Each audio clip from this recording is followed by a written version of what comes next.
नमस्ते, मेरा नाम रितिका विकास कुमार पटौदी है। मैं भारत में पुणे से हूँ और बेल्जियम में लुवेन में रहती हूँ। जन जन की भाषा है हिंदी, भारत की आशा है हिंदी। जिसने पूरे देश को जोड़े रखा है वो मजबूत धागा है हिंदी। हिंदुस्तान की गौरव गाथा है हिंदी, एकता की अनुपम परंपरा है हिंदी।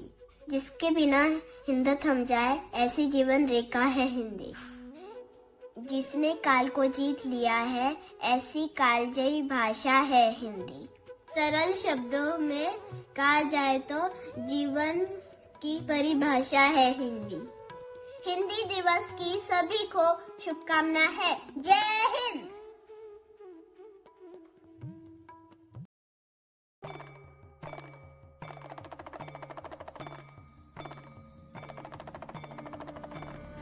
सिंहासन हिल उठे, राजवंशों ने भ्रकुटी तानी थी।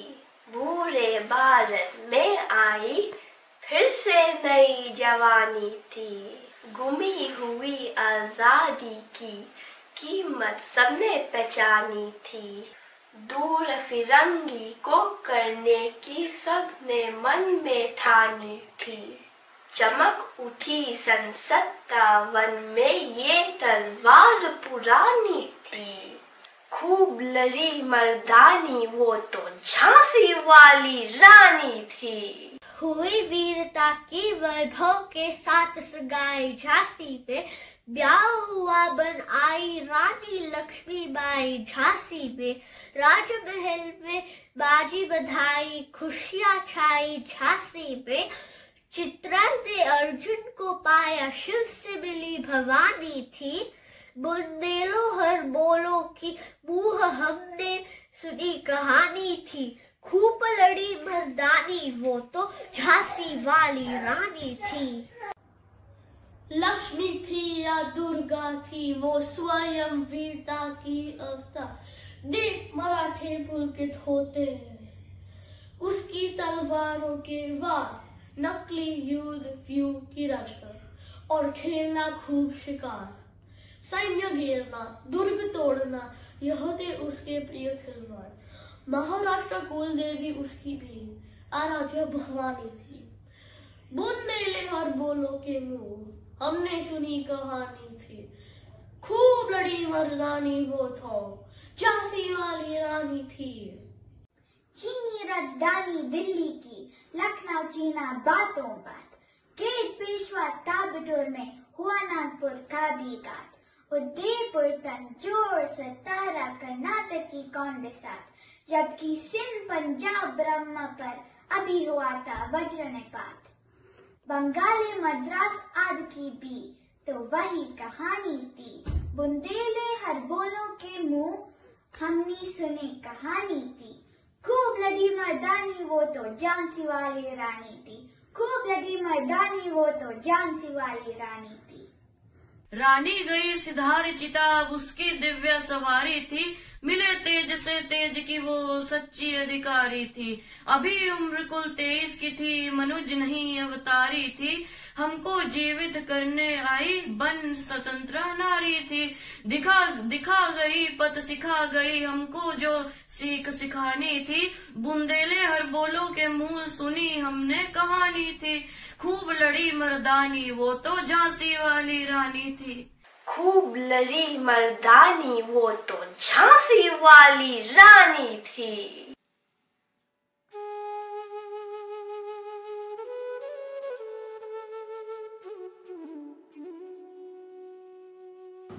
नमस्कार, मेरा नाम है गीता साई।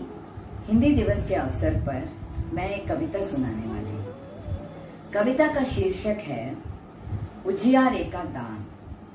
महात्मा गांधी जी के जीवन बलिदान पर इसे लिखा है कवि श्री कृष्ण मोहन भाटिया ने। सत्य का पालन करने वाले ए ज्ञानी विद्वान, तेरा जीवन था सारे संसार की शान। तेरे त्याग ने तोड़ दिया माया का अभिमान। तूने दिया अंधियारे में उजियारे का दान।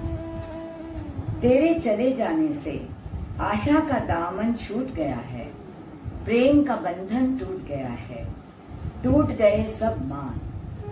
मानव प्रेम और अमन की खातिर तूने दिया है जीवन का बलिदान। हम तेरे संदेश को माने, तेरे ज्ञान की शक्ति जाने, सद्बुद्धि दे भगवान। तेज तेरा संसार में फैले, उजले हो जाए मन मैले, प्रीत की निर्मल उजियारे से दुखिया धरती का मन बहले। और नजर आए अंधियारा 2 दिन का मेहमान।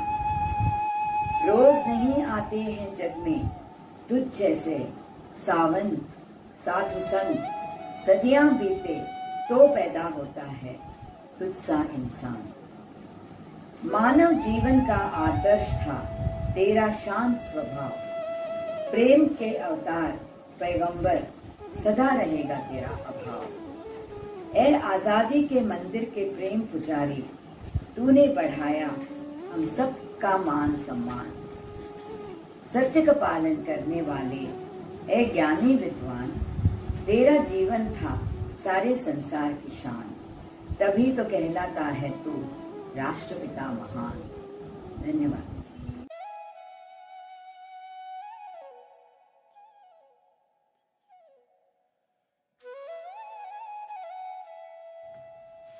नमस्कार। हिंदी दिवस की आप सभी को बहुत बहुत शुभकामनाएं। और इसी अवसर पर प्रस्तुत है एक सुप्रसिद्ध हिंदी कहानी जिसका नाम है हार की जीत, जिसके लेखक है श्री सुदर्शन। एक समय की बात है, एक गांव में बाबा भारती नाम के एक बुजुर्ग रहा करते थे। वे उस गांव के मंदिर में पूजा पाठ कथा कीर्तन किया करते थे। उनके पास धन संपत्ति के नाम पर कुछ नहीं था, बस था तो एक घोड़ा जिसका नाम था सुल्तान। सुल्तान बड़ा ही सुंदर हट्टा कट्टा बांका घोड़ा था। उसके बाल, उसकी चाल अत्यधिक सुंदर थी। हर शाम बाबा भारती सुल्तान पर सवारी करने के लिए गांव में निकला करते थे, और जैसे ही वो निकलते थे सारा गांव सुल्तान की चाल देखकर मंत्रमुग्ध हो जाता था। सुल्तान था ही बहुत अद्भुत। बाबा भारती अपना सारा समय उसकी सेवा देखरेख में लगाया करते थे। वे उसे अपने पुत्र के जैसे प्रेम किया करते थे और उस पर उन्हें बहुत ही गर्व भी था। उसी गांव के पास एक डाकू रहा करता था जिसका नाम था खड़क सिंह। खड़क सिंह का नाम सुनते ही गांव के लोग कांपा करते थे। होते होते सुल्तान की ख्याति खड़क सिंह तक भी पहुंची। खड़क सिंह के मन में ख्याल आया कि क्यों ना मैं जाकर एक बार इस घोड़े को देखाऊं। तो एक दिन वो बाबा भारती के पास सुल्तान को देखने के लिए पहुंच गया। उसने जाकर बाबा से कहा, बाबा मैंने सुना है कि आपके पास बहुत ही अच्छा घोड़ा है। बाबा ने प्रसन्नता से कहा, हाँ बहुत ही अद्भुत घोड़ा है मेरा, उसकी अगर तुम चाल देख लो तो मोहित हो जाओगे। खड़क सिंह ने कहा, बाबा क्या मैं उस घोड़े को देख सकता हूँ? बाबा ने प्रसन्नता से कहा, हाँ हाँ चलो। फिर बाबा और खड़क सिंह दोनों सुल्तान के अस्तबल में गए। सुल्तान को देखते ही खड़क सिंह आश्चर्यचकित हो गया। उसने अपने जीवन में कई घोड़े देखे थे, पर ऐसा सुंदर बांका और हट्टा कट्टा तगड़ा घोड़ा उसने कभी नहीं देखा था। उसके मन में ख्याल आया कि ये घोड़ा बाबा के पास क्या कर रहा है? बाबा तो साधु हैं, उन्हें घोड़े से क्या काम? डाकू तो मैं हूँ, घोड़े की जरूरत तो मुझे है। उसके मन में ये सब विचार चल रहे थे। फिर उसने बाबा से कहा, बाबा आप सुल्तान की चाल की इतनी तारीफ कर रहे हैं तो जरा उसकी चाल तो दिखाइए। तो बाबा ने कहा, हाँ हाँ बिल्कुल, और बाबा उसे अस्तबल से बाहर ले आए। बाहर निकालते ही सुल्तान हवा से तेज भागने लगा। ये देखते ही तो खड़क सिंह के हृदय में सांप लौट गए। उसकी तीव्र इच्छा हुई कि ये घोड़ा तो मुझे ही मिल जाना चाहिए। उसने फिर जाते जाते बाबा से कहा, बाबा ये घोड़ा मैं आपके पास अब न रहने दूंगा। बाबा उसकी बात सुनकर डर गए। उन्हें लगा खड़क सिंह ये क्या कह गया। ये कहकर खड़क सिंह तो चला गया, लेकिन बाबा की रातों की नींद हराम हो गई।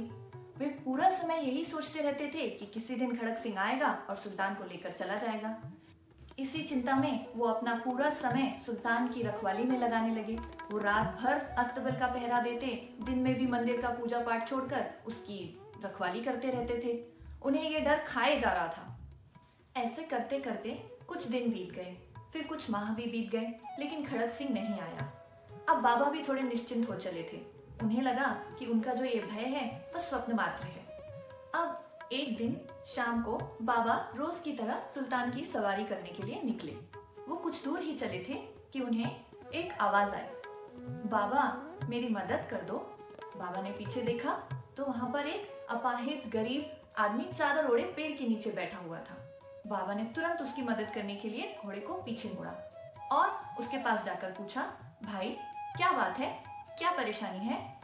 उस आदमी ने कहा, बाबा मैं लाचार हूँ, पास के गांव तक जाना चाहता हूँ, वहाँ मेरे भाई रहते हैं पर मैं चल नहीं पा रहा हूँ, क्या आप मुझे अपने घोड़े पर बैठाकर वहां तक पहुंचा देंगे?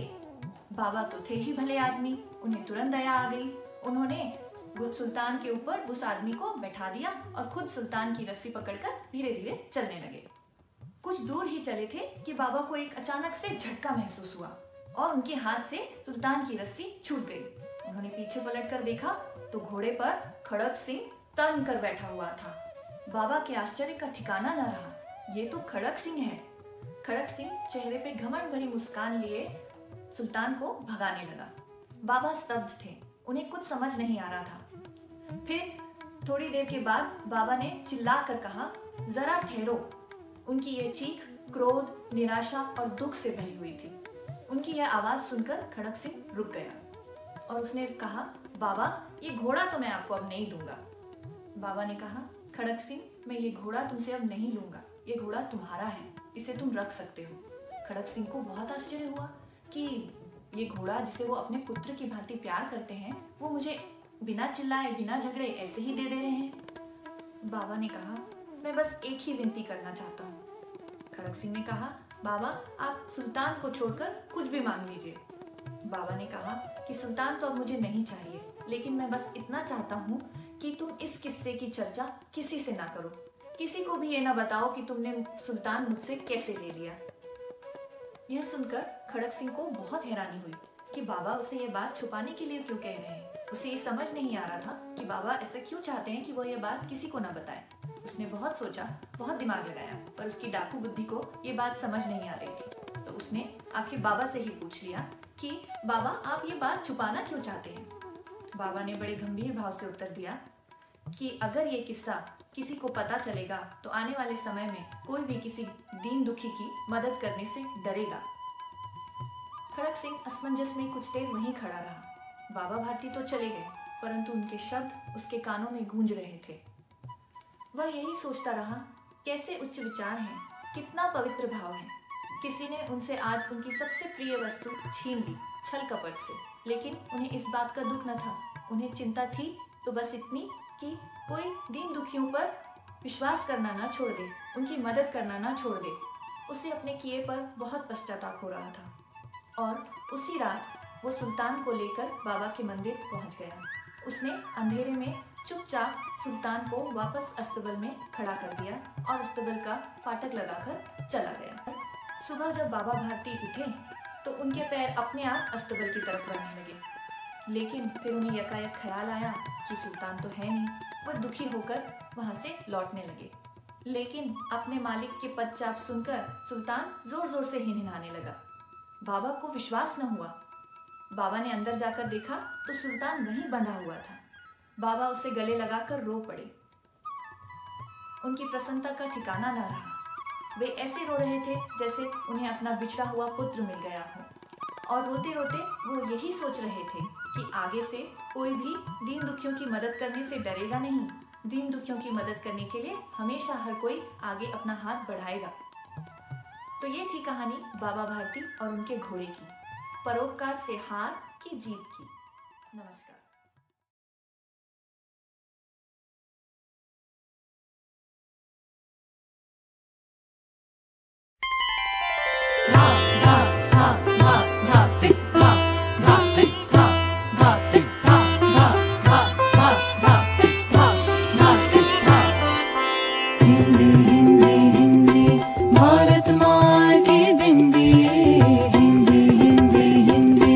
भारत माँ की बिंदी।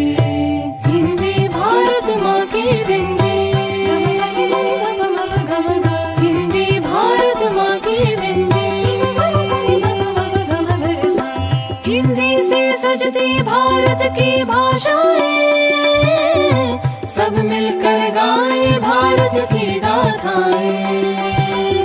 विश्व में फैले इसके गान, वसुधैव कुटुम्बकम इसकी शान। हिंदी ही अपनाएं हम, भारत का भाल उठाएं हम। हिंदी भारत माँ की बिंदी, हिंदी भारत माँ की बिंदी, भारत माँ की बिंदी।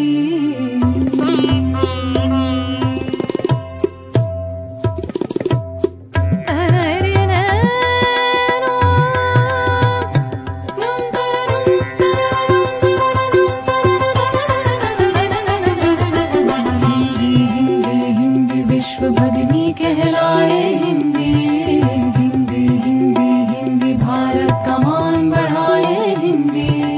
तकिट तकिट तकिट तकिट तक दिमी तुम ता ता। विश्व में गुण